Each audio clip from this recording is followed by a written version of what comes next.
Bismillahirrahmanirrahim. Assalamualaikum warahmatullahi wabarakatuh. Alhamdulillah. Alhamdulillah fardhis samad lam yalid wa lam yulad wa lam yakul lahu kufuwan ahad. Alhamdulillah. Alhamdulillah bi ni'matil iman wal islam. Walhamdulillahilladzi arsala rasulahu bil huda wa dinil haqq liyudhhirahu 'ala ad-dini kulli wa kafa billahi shahidan la nabiyya ba'da. Jamaah kajian rutin Ahad pagi Masjid Ukhuwah Islamiyah yang dirahmati oleh Allah.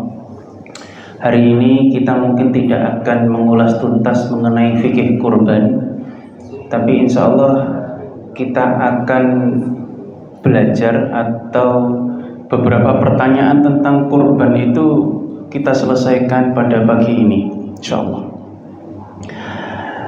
Karena pengapunten sangat masih banyak masyarakat yang kemudian salah paham atau misinformasi tentang kurban. Poin penting yang pertama yang harus kita pahami, yakni kurban itu adalah salah satu ibadah mahdhah. Ibadah mahdhah itu ibadah yang kemudian contohnya, kemudian teknisnya, kemudian syaratnya, rukunnya, seluruhnya dicontohkan oleh Rasul. Kalau tidak sesuai contoh, maka muncul istilah bid'ah. Nah, itu ibadah mahdhah. Jadi contoh, Rasulullah SAW itu kemudian menyembelih hewan kurban itu, hewannya ditentukan, disebut bahimatul an'am. Bahimatul an'am ini adalah hewan-hewan yang masuk kategori yang boleh disembelih untuk kurban. Ini bahimatul an'am. Ternak pada era itu, ternak kurban pada era itu mayoritas di Madinah maupun Makkah ternaknya adalah satu, kambing. Itu kambing sudah maklum sekali, bahkan menjadi makanan sehari-hari orang Arab. Orang Arab 2 orang itu mungkin 1 orang mampu menghabiskan 1 kambing, Pak. Kambing guling itu utuh itu 1 orang, Pak. Itu orang Arab. Terus kemudian pertama kambing, kemudian sapi, kerbau dan sejenisnya. Era itu, di era Rasul, sapi dan kerbau ini jarang sekali ada. Karena kalau kerbau ini kan hobinya kum-kum, Pak. Padahal saat itu mata air di era Rasul itu berharga sekali. Oh, di nggone kum-kum kebo itu ya apa? Ketiga, yang paling banyak diternak selain kambing yakni unta. Karena unta sekaligus sebagai moda transportasi. Jadi kalau kuda itu adalah transportasi tercepat. Barangkali kuda itu Ferrarinya zaman dulu. Lamborghini itu kuda. Orang punya Lamborghini sekarang, dulu orang punya kuda. Unta itu tidak mengedepankan performa tapi kenyamanan. Glinu gitu ya. Barangkali unta itu sekarang jenengan punya Alphard gitu, Pak. Itu bayangannya begitu. Jadi dalam memahami setiap hadis Rasul, kita jangan kemudian berpikir di era sekarang. Kita tarik setting waktu pada era Rasul. Baik. Kurban seperti halnya tujuan ibadah, al-ibadatu hiya, pernah saya jelaskan di sini, bisa diulas videonya. Al-ibadatu hiya at-taqarrub ilallah. Ibadah adalah mendekatkan diri kepada Allah. Taqarrub. mendekatkan diri. Bagaimana cara taqarrubnya? 1, biimtisalil awamiri, dengan menjalankan seluruh perintah-perintah Allah. 2, wajtinabin nawahi, dengan kemudian tidak melakukan larangan-larangan Allah. Yang ketiga, wa amila syai'in ma'adzina bihi syari, dan mengamalkan segala sesuatu yang hanya diperbolehkan oleh syariat. Syariat ini adalah turunan dari dinul Islam. Oke? Dan produknya syariat itu adalah fikih. Jadi syariat ini nanti muncul masalah ini pada setiap zaman. Masalah-masalah itu kemudian difikirkan oleh para ulama dengan satu ilmu yang disebut fikih. Produk dari fikih, ini ngaji agak serius ya Pak ya. Produk dari fikih adalah ijtihad. Oke? Ijtihad ini kemudian yang disebut jumhur ulama, pendapat para ulama. Produknya ijtihad. Maka jangan sekali-kali menerapkan satu ijtihad pada kasus tertentu diterapkan pada kasus yang lain. Jadi porsinya harus pas. Kalau ban mobil sebelah kiri, ya dipasang di sebelah kiri. Jangan dipasang sebelah kanan. Nanti jalannya oleng, Pak. Nah, begitu pula dengan ijtihad. Kalau ijtihad dalam ilmu fikih, dalam kasus kurban, jangan dipakai ijtihad dalam kasus puasa. Jangan dipakai ijtihad dalam kasus sholat. Itu keputusannya berbeda-beda, tidak bisa. Baik. Karena kita ini pangapunten sangat seringkali mencampur adukkan satu ijtihad dalam berbagai macam kasus. Akhirnya kemudian satu salah paham dan sepahamnya salah, Pak. Itu problem umat Islam saat ini. Maka kurban ini secara etimologi, kurban dari kata koruba yaqrubu kurbun, yang artinya dekat. Terus ada istilah taqarrub, mendekatkan. Artinya apa? Dengan sarana kurban ini seharusnya mendekatkan diri kita kepada Allah. Lah kalau ibadah kurban ini tidak menjadikan kita dekat dengan Allah, ini problem, Pak. Banyak sekali teknis di lapangan gak gelem nek gak disebut jeneng, Pak. Paham maksud saya? Jenengan nyembelih sapi patungan 7 orang. Begitu mau disembelih bismillah Allahu Akbar, kemudian disebut namanya satu-satu. Tidak mau disebut kalau tidak gelarnya lengkap, Pak. Repot ini. Baik, hal-hal yang seperti ini justru tidak mendekatkan diri kita kepada Allah. Akhirnya berubah menjadi riya. Maka ada yang salah dalam ibadah kita, khususan ibadah kurban. Baik, ini kurban.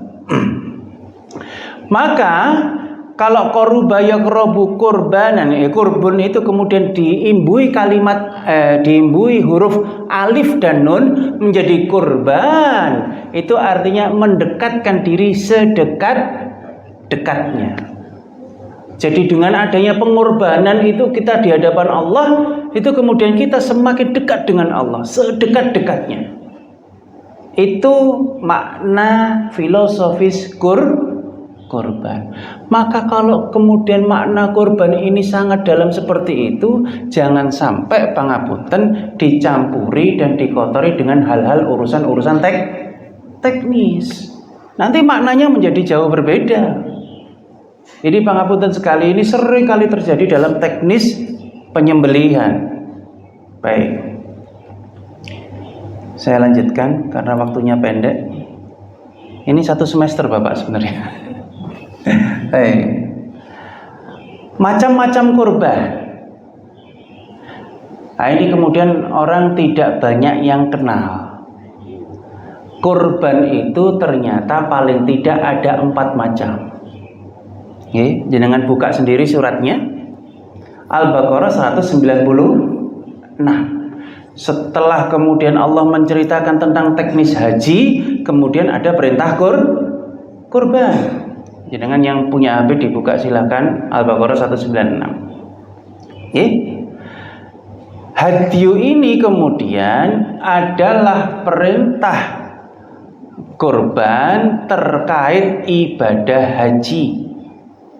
Nah, jadi kurban itu sebenarnya oleh Rasul untuk menyembelih apa? Bahimatul an'am itu ada 4 macam. Yang pertama hadyu, kedua udhiyah, udhiyah. Yang ketiga dam. Yang keempat itu aqiqah. 4 prosesi ibadah kurban ini itu kemudian disyaratkan untuk menyembelih bahimatul an'am. Ustadz, kalau akikah itu kalau cewek 1 kambing, cowok 2 kambing, itu batasan minimum, Pak. Bukan harus 2 kambing atau 1 kambing. Jenengan pangapunten 17 tahun tidak punya anak misalkan. Begitu punya anak lanang, beleh sapi 40, Pak. Monggo. Boleh. Beleh kambing 50, silahkan untuk akikah. 2 kambing dan 1 kambing dalam hal akikah itu batasan minimum. Tidak harus itu. Nah, ini orang dari situ saja banyak yang misinformasi. Baik, saya lanjutkan. Hadyu ini kemudian terkait penyembelihan ternak, tentang sukses ibadah haji, tasakur ibadah haji. Wabil khusus faman tamatta'a ilaihi. Nah, itu kan kemudian bahasanya dalam Al-Qur'an. Terkhusus bagi mereka-mereka yang berhaji tamattu. Haji itu kan ada 3 macam, nggih, Pak. 1 napa? Ifrad, 2 qiran, 3 tamattu.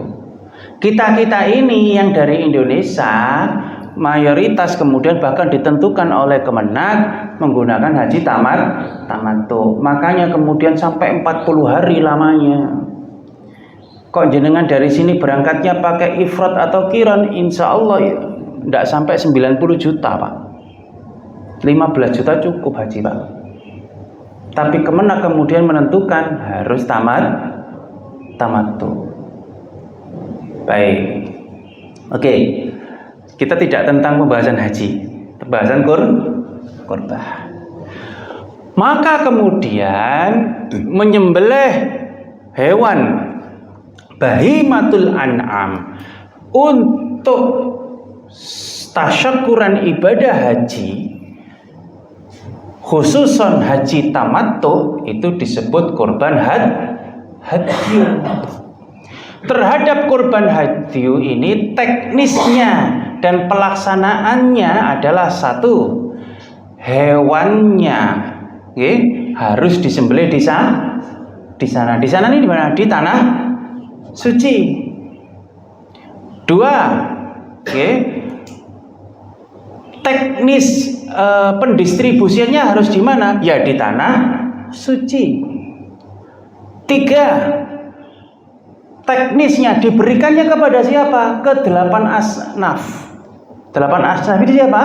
8 golongan ini, dzawil qurba wal yatama wal masakin dan seterusnya itu. Ini harus kepada 8 asnaf. Bahkan amil saja panitianya itu baru kebagian kalau ada. Kalau fakir miskin anak yatim sudah kebagian semua baru amil. Ingat, ini hati. Jadi tidak bisa jenengan misalkan nanti berangkat haji kemudian telepon anaknya, "Le, ndek kene wedhus larang, Le. Wedhuse lemu-lemu. Stukokno wedhus ae ndek Sekardangan, Le. Sing jenggoten kuru-kuru titik gak apa-apa, pokoke murah." blend di omah ngono. Maka itu bukan kurban hadyu. Yang untuk suksesi tasyakur ibadah haji karena selesai melakukan ibadah haji tamattu, bukan hadyu itu. Itu namanya mayoran, Pak. Semerah bahasa mayoran ya. Baik. Satu, hadyu. Bahkan kulitnya itu juga tidak boleh dijual oleh kalau kurban hadyu. Tidak boleh, tetap harus didistribusikan. Ini pertanyaan tentang kulit, boleh dijual atau tidak ini. Ini konteksnya ibadah kurban hadyu. Karena pendistribusiannya harus di sana ini. Dan jelas sekali ayatnya itu 196 itu memang 8 asnaf. Baik. Saya lanjutkan. Nah, ini yang kedua adalah udhiyah. Penyembelihan ternak kurban sebagai rasa syukur kebersamaan di hari raya Adha bagi mereka yang tidak haji. Kalau sedang tidak haji berarti di negara masing-masing. Pangapunten, ini saya tidak membahas dalilnya karena tidak selesai nanti, nggih. Singkat saja. Yang penting jenengan tahu, gitu, nggih. Nanti kita dalami di pertemuan berikutnya.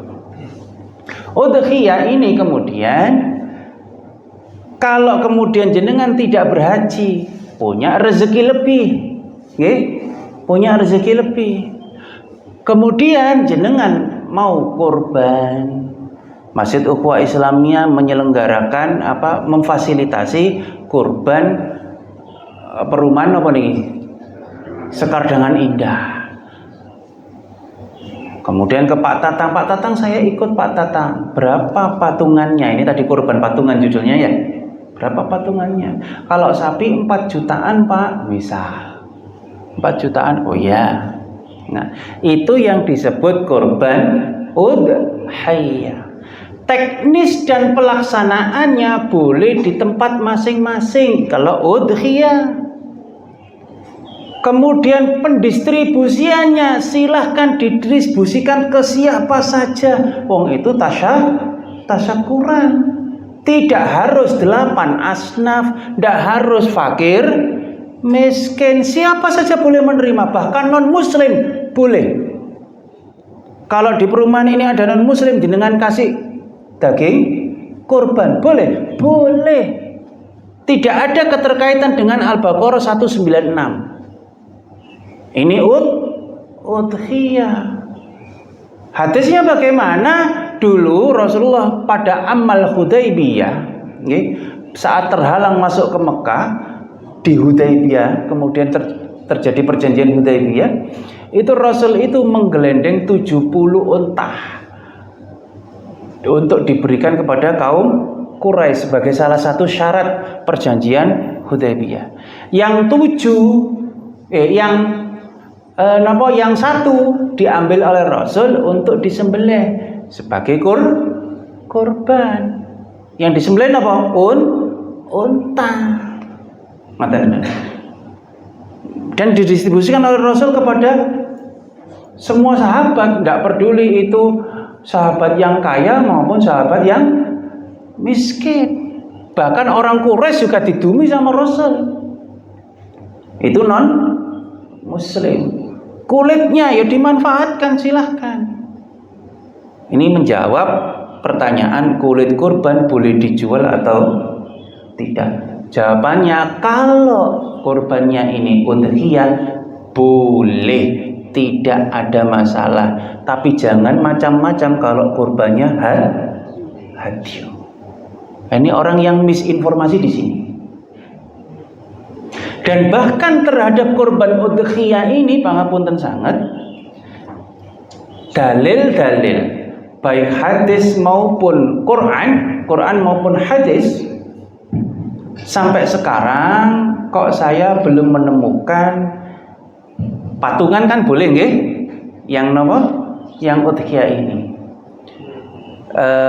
Kok saya belum menemukan pangapunten sangat Kalau sapi harus 7 orang. Kalau 7 orang boleh, silahkan.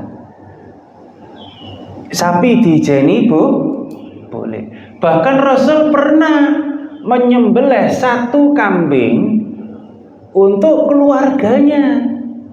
Keluarganya ini lebih dari 7 orang. Tapi dalam rangka kurban udhiyah, bukan hadyu. Kalau hadyu jelas 1 onta untuk 7 orang, tidak boleh lebih. Boleh patungan secara individu, bukan kolektif. Individu masing-masing membayarkan kurbannya, bukan kolektif. Kalau udhiyah boleh kolektif. Misal bahkan yang dicontohkan Rasul, pernah Rasul menyembelih kambing untuk keluarganya loh. Padahal 1 kambing, bukan 1 sapi. Tapi itu konteksnya udhiyah. Misal Masjid Ukhuwah Islamiyah ingin membeli sapi limosin, harganya 700 juta misal. Sapi limosin 700 juta. Dan 700 juta Pak dibagi 7 orang lah 100-an Pak. Kira-kira bisa? Ya bisa, tapi sulit sekali, jarang yang mampu. Tapi ternyata di Sempoyong tidak 7 orang, patungannya tidak 7 orang, patungannya boleh jadi 100 orang. Berarti masing-masing pinten Pak? Kalau 7 juta 100 orang beli 1 sapi limosin. Dalam konteks udhiyah boleh, tapi jangan disalahpahami. Kalau hadyu tidak boleh. Kalau hadyu ada contohnya sudah, saklek dari Rasul. Unta sapi maksimal 7 orang. Bahkan mukallaf ini udah apa? Subjeknya ya, pelakunya. Kalau hadyu pelakunya itu justru lebih baik 1 kambing 1 orang daripada 1 onta 7 orang, karena mukallafnya individu. Kalau kemudian udhiyah mukallafnya itu kolektif, semangatnya kebersamaan dan dakwah melalui kurban. Itu kalau udhiyah. Jadi jenengan bapak-bapak besok kurban ini yang jenengan laksanakan di sini di tanah air ini disebut kurban udhiyah, bukan hadyu. Ini orang pangapunten seringkali memasukkan konsep hadyu ke dalam udhiyah. Kemudian perdebatan di antara takmir, tidak boleh kulitnya harus kulitnya nggak boleh dijual, harus dipotong-potong, dibagikan ke 8 asnaf. Panitia tidak boleh menerima dan lain sebagainya. Ini pemahaman korban hadyu, bukan udhiyah. Jelas? Baik, nanti saya buka dalilnya. Kalau nutut sudah 5:30 nih. Lanjut. Akikoh. Nah, ini tadi sudah saya jelaskan. Tujuan dari menyembelih kurban yang disebut akikoh ini penyembelihan ternak kurban terkait syukuran dianugerahi seorang anak. Yang pernah dicontohkan Rasul, kalau laki-laki 2 kambing, kemudian perempuan 1 ekor kambing. Ini batasan minimum. Jenengan mampunya lebih silahkan. Mampunya lebih silahkan. Tapi yang disembelih harus bahimatul an'am, Nggih, Ustaz, saya punya usaha ternak nopo, Pak? Ternak jangkrik, Ustaz. Tak beli jangkrik loro telu. Ya ndak bisa, bukan kurban itu namanya. Karena bukan bahimatul an'am. Baik, ini salah satu akikah. Salah satu macam kurban akikah itu. Kita tidak akan mengulas detail akikah, tapi macam kurbannya saja. Yang keempat terakhir adalah dam. Dam ini kemudian salah satu penyembelihan ternak kurban akibat dari pelanggaran rukun-rukun haji terhadap manasik haji sebagai kafaratnya. Kafarat itu apa, Pak? Denda. Salah satunya misal tidak boleh mengkhitbah perempuan. Khitbah saja tidak boleh, apalagi nikah. Pas jenengan haji, pas wayahe sa'i noleh kok ono wong Turki umayu. Wayahe wancine wayahe sa'i kemudian jenengan noleh, wah langsung jenengan melamar saat sa'i, tidak boleh. Itu melanggar salah satu rukun haji, tidak boleh. Melanggar itu kemudian punya ketentuan menyembelih bahimatul an'am, itu disebut dam. Dam ini perlakuannya, teknisnya persis seperti hadyu. Tidak boleh dilakukan di Indonesia. Dan dam ini kemudian bedanya dengan hadyu, kalau hadyu selesai haji baru menyembelih. Kalau dam semakin cepat semakin baik. Misalkan jenengan tadi melamar orang Turki, nggih? Kemudian jenengan astagfirullahaladzim, iya. Wis kadung gelem wong Turki nih. Gitu ya. Wis kadung gelem, astagfirullahaladzim, iya. Terus jenengan selesai sa'i keluar dari Masjidil Haram langsung melaksanakan dam. Lebih cepat, lebih baik. Itu kalau dam.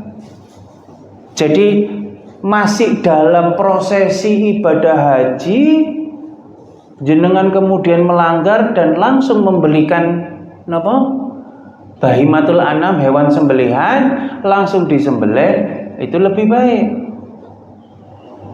Gitu. Ini pengalaman pangapunten sangat 2010 saya menjadi petugas haji saat masih kuliah itu dulu di Al-Azhar. Ini saya tidak habis pikir itu. Jadi ada pangapunten jamaah embarkasi Tegal itu kalau tidak salah. Di Arafah belum sebagus sekarang tendanya. Di Arafah waktu itu 2010 ada tenda-tenda di dalam tenda, Pak. Jadi tenda besar gitu ya. Ternyata orang-orang ini bawa tenda yang dilempar terus jadi tenda kecil gitu loh, Pak. Nah, itu kan nyumpeki tenda itu, Pak. Ternyata apa? Saya lihat, ternyata itu adalah bilik cinta. Pasangan-pasangan sih nggak kuat ibadah di Arafah. Yang ibadah itu tidak boleh. Saya tidak habis pikir ini pembimbing hajinya bagaimana manasiknya itu. Kok malah difasilitasi. Itu kemudian dilaporkan sama teman-teman embarkasi itu cuma 1 kloter, Pak. Tidak sampai 1 kloter kok. Berapa regu gitu loh. Itu kemudian dilaporkan, wah udah disuruh bayar dam semuanya. Dan disembelih saat itu juga di Arafah. Makanya kadang-kadang di Arafah itu tidak hanya manusia saja yang ada, tapi juga bahimatul an'am, kambing-kambing itu untuk jagani orang-orang yang melanggar dan bayar dam. Itu begitu. Ini kalau dam. Maka kemudian ini saya bikinkan perbedaan hadyu dan udhiyah. Ini poin perbandingannya. Kalau hadyu, orang yang diperintahkan itu individu, jadi pribadi masing-masing. Itu kalau hadyu. Kalau udhiyah, itu yang diperintahkan itu kolektif. Kolektif itu apa maksudnya? Ya seluruhnya yang punya kemampuan lebih. Tempatnya, kalau hadyu penyembelihannya itu di Manhar dan di Mina, itu yang seringkali dilakukan penyembelihan. Kalau udhiyah silahkan di mana saja. Distribusinya, kalau hadyu distribusinya khusus kepada orang-orang miskin, fakir dan miskin. Lah ini makanya pangapunten, di Saudi itu panitia penyembelih itu tidak dapat dari daging kurban ini, enggak, digaji sama pemerintah Saudi. Itu begitu. Kasusnya pada penyembelihan dam atau hadyu ini banyak travel yang nakal, KPIH yang nakal itu. Misal satu kloter itu ada misalkan kira-kira 30-40 regu misalnya. Satu regu isi 10 orang gitu. Itu misalkan bayar hadyu atau dam, paling tidak kan berapa ratus orang itu sudah. Nggih, 100 orang. Oke, diajak sama KPIH-nya. Ini tidak semua KPIH ya Pak, tapi yang nakal itu ya ada aja. Saya hatam betul itu. Perilakunya itu dibawa ke Manhar sana atau di Mina. Pak, Bapak, Ibu sedaya niku nggih jenengan sing nika niku wedhuse jenengan wonten 700 dinteni napa pasrah kula. Pasrah mawon Gus misalkan pun sembelih satu dan nyembelihnya itu sekarang sudah pakai alat otomatis Pak, leher itu langsung putus. Kalau dulu di 2010 masih pakai parang, pakai pedang gitu-gitu. Disembelih ces 1, 2, 3, 4, 5 sampun 5 yang disembelih padahal kurang 95. Begitu 95 nggak dibelikan itu sudah. Makanya kemudian pangapunten sangat KPIH atau travel yang nakal itu pulang badine itu 1, 2, 3 Alphard Pak, dari uang dam dan hadyu. Ini yang nakal. Tapi sekarang sudah bisa langsung lewat rekening, difasilitasi oleh Kemenang. Tapi ya masih ada aja celah-celah itu. Wong nakal iku ono ae napa? Dalane iku nakal itu ada aja. Baik. Ini perbedaan antara hadyu dengan udhiyah. Bolehkah berkorban secara patungan? Definisi patungan dulu bagaimana? Patungan secara umum itu kan berarti tindakan atau konsep di mana sekelompok orang mengumpulkan uang atau sumber daya lain bersama-sama untuk mencapai tujuan yang sama. Ini definisi patungan. Nah ini dalil kurban hadyu, boleh patungan 7 orang. Hadyu ya, bukan udhiyah ya. Nah, wa an Jabir radhiyallahu anhu qala saqa Rasulullah sallallahu alaihi wasallam amal Hudaybiyah 70 badanatan qala fanahara badanata an sab'ah. Jadi Rasulullah menuntun 70 unta saat tahun Hudaybiyah. Kami berkorban seekor unta bersyarikat untuk 7 orang. Jadi individu masing-masing orang itu nyembelih 1 unta, 7 orang 1 unta. Nah, ini dalil kurban udhiyah untuk kolektif atau keluarga. Wa an Mikhnaf ibni Sulaiman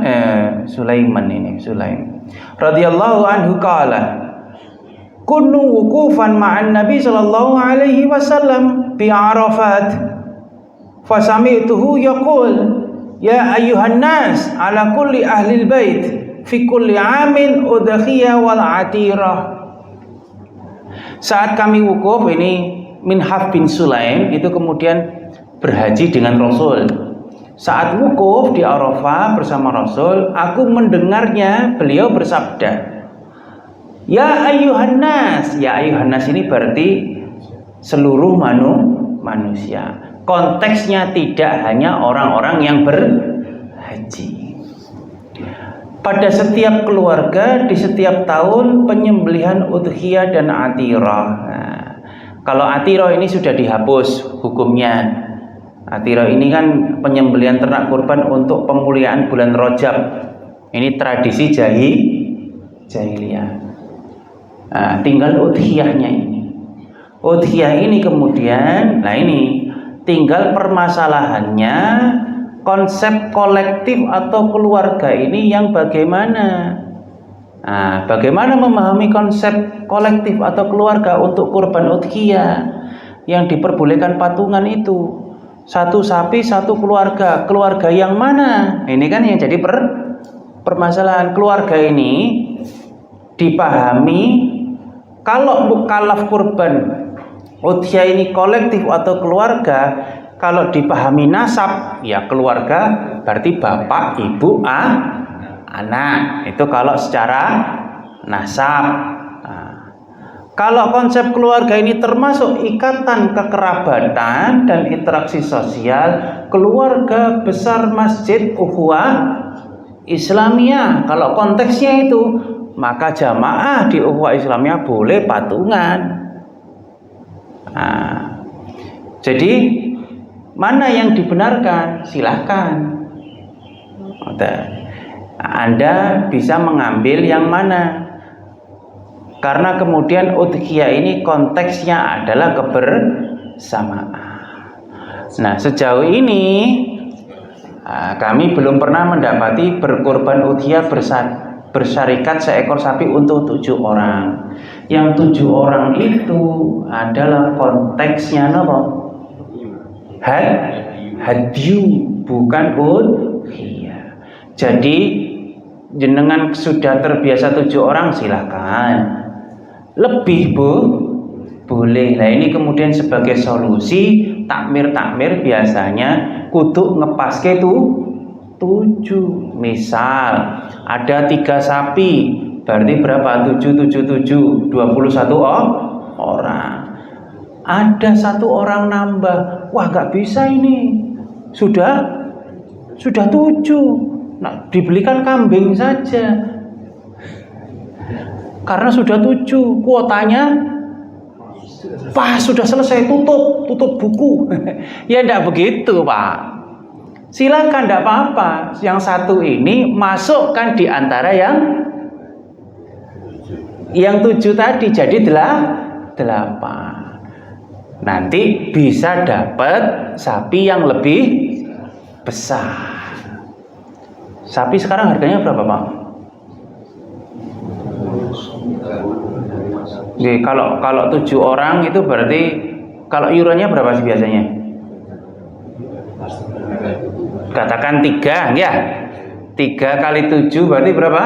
21 misalkan. 21 dapat sapi yang kurus ya, sapi kurus. Ternyata kemudian ada orang lagi nambah 3 juta, 8 orang. Sik lumayan rodok lem. Enggak apa-apa, enggak harus 7. Yang harus 7 itu korban hadyu. Baik. Nah, ini kemudian pemahamannya. Nah, ini contohnya. Seandainya, nah ini saya ambil dari Detik Food. Sapi limosin, nah, sapi raksasa. Harganya 700 juta misal. Beratnya tontonan itu ya. Itu kemudian harganya 700. Nah, itu boleh lebih dari Ya tidak harus harga 700. Artinya silahkan bersarikat sebanyak mungkin. Boleh lebih dari 7 orang. Dalam konteks udhiyah. Lagi tentang potong rambut dan kuku. Itu bisa, jawabannya ada di surah Al-Baqarah ayat 196. Potong rambut dan kuku itu yang tidak diperbolehkan bagi mereka-mereka yang berhaji. Kalau haji potong rambut dan potong kuku belum selesai ibadah hajinya, itu kena dam. Kalau kita di sini tidak haji, ya boleh.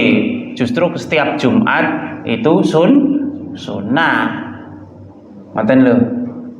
Jadi tidak ada, itu konteksnya konteks ibadah haji, bukan yang tidak berhaji. Justru yang tidak boleh itu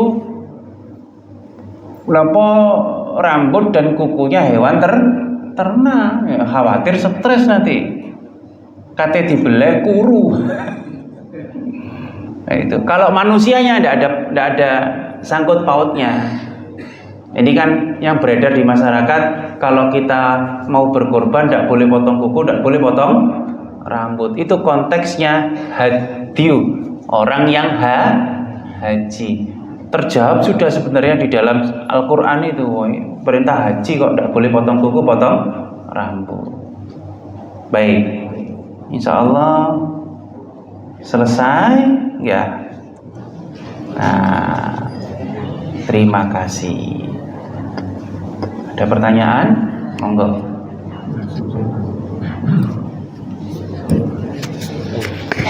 Kalau seperti udhiyah itu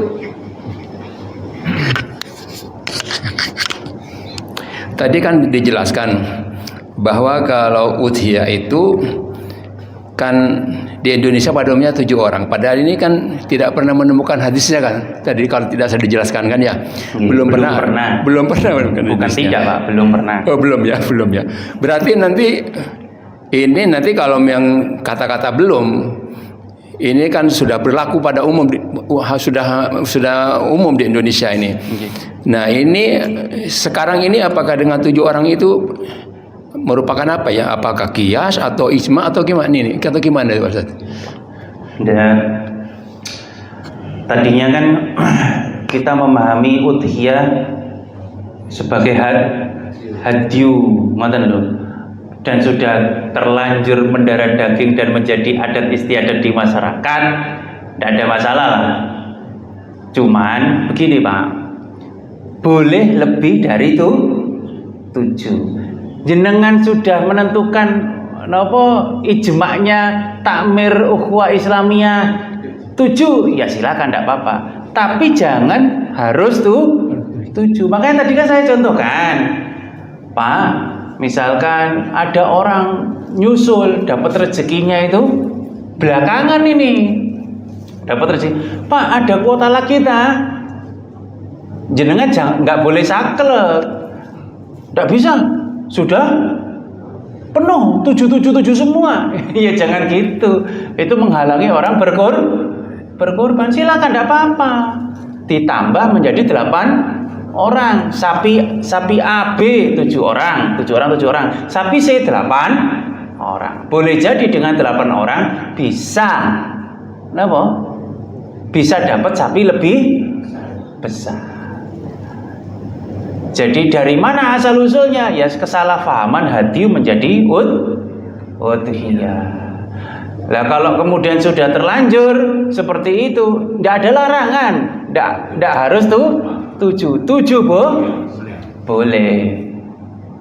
Kurang dari 7 silakan. Mau dijaniai oleh kok. Paham maksud saya nggih Pak? Iya paham. Tapi tadi kan dikatakan juga kalau di hadyu itu kan 7 orang ya, harus 7 orang kalau haji gitu kan. Iya. Nah sekarang kalau udhiyah itu kan tadi di awal dijelaskan juga bahwasanya kalau ibadah itu tidak boleh menganalogi.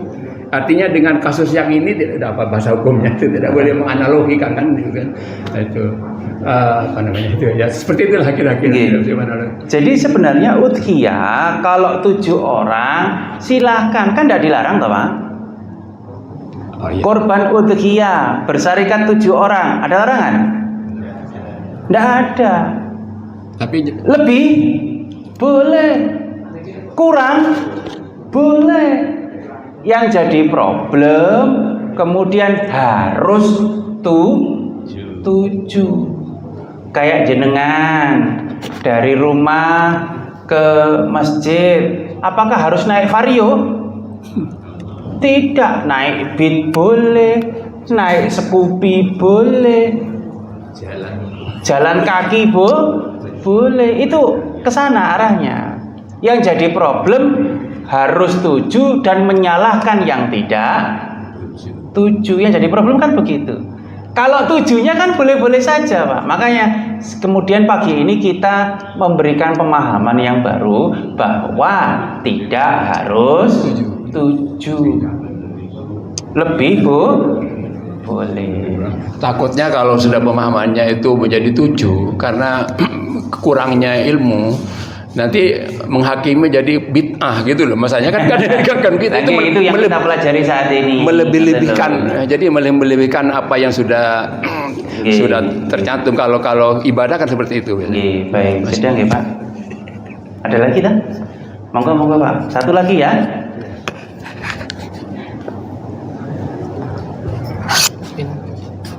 Iya, kalau omongan saya tadi dari penjelasan Ustaz kan antara hadyu dan udhiyah. Dan hadyu itu kan sektor ya sebenarnya ya. Yang boleh patungan adalah hadyu.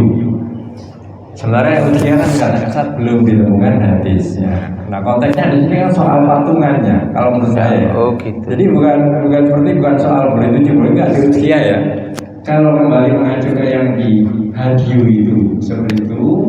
Dan dia Ustaz bilang belum ditemukan hadisnya. Betul. Jadi begini Pak, langsung saya jawab. Yang belum ditemukan hadisnya itu yang harus 7. Tapi Rasul pernah mencontohkan, boleh. Rasul pernah kemudian 1 kambing itu loh Pak, untuk keluarga beliau. Jadi konteks patungan dalam udhiyah ini sudah dilakukan oleh Rasul ketika beliau tidak haji. Paham maksudnya nggih? Justru konteksnya memahami keluarga ini keluarga yang bagaimana. Makanya saya bahas konsep keluarga ini keluarga yang dalam satu nasab atau keluarga di luar nasab. Perdebatan ulama di situ. Justru bukan perdebatan patungan untuk korban udhiyah. Tapi kalau kita memahami patungan udhiyah harus 7 sampai detik ini, saya belum menemukan hadisnya yang harus 7 loh Pak. Tapi kalau korbannya patungan banyak. Ini kalau saya buka di sini tidak selesai Pak. Baik. Salah satunya yaitu tadi. Nah ini.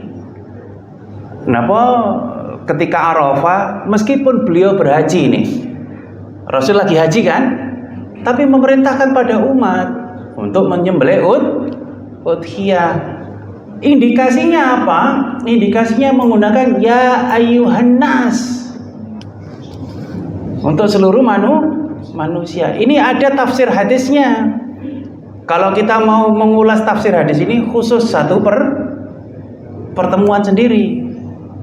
Nah, maka kemudian banyak hadis yang lainnya juga dicontohkan oleh Rasul. 1 kambing justru untuk 1 keluarga. Ternyata boleh dan dicontohkan kok dalam konteks udhiyah. Tapi kalau jenengan misalkan punya pemahaman udah bisa yang namanya korban harus kalau 1 sapi atau 1 onta harus 7 orang. Lah itu saya yang belum menemukan hadisnya sampai saat ini untuk konteks udhiyah. Kalau 1 sapi 1 onta 7 orang itu konteksnya adalah hadyu bagi mereka yang berhaji tamattu. Begitu Pak. Sampun nggih? Tidak apa-apa. Tidak terima itu berarti jenengan berpikir. Sudah satu lagi konsep keluarga masih konsep usia ya. Jadi kan keluarga boleh keluarga secara nasab, anak, bapak, ibu, kerabat. Nah kalau seperti yang sudah terjadi pada masyarakat umumnya, itu kan orang lain ya, ini disebut keluarga. Baik. Ya maka itu kemudian kekerabatan.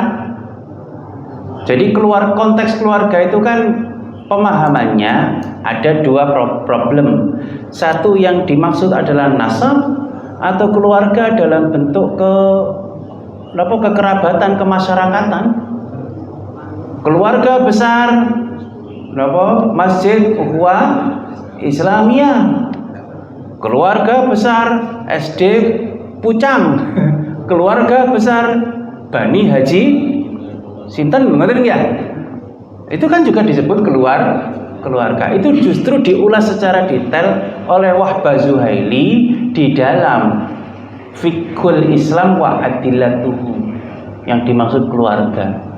Jadi ternyata kesimpulannya untuk urusan udhiyah itu kemudian tidak harus keluarga yang satu nasab. Untuk udhiyah. Tapi jangan coba-coba untuk korban yang lainnya. Hadiu dan sama akikoh. Lah pangapunten, misalkan saya yang punya anak mau akikoh, lah kok yang nyembelih kambing Pak Tatang, itu nggak bisa Pak.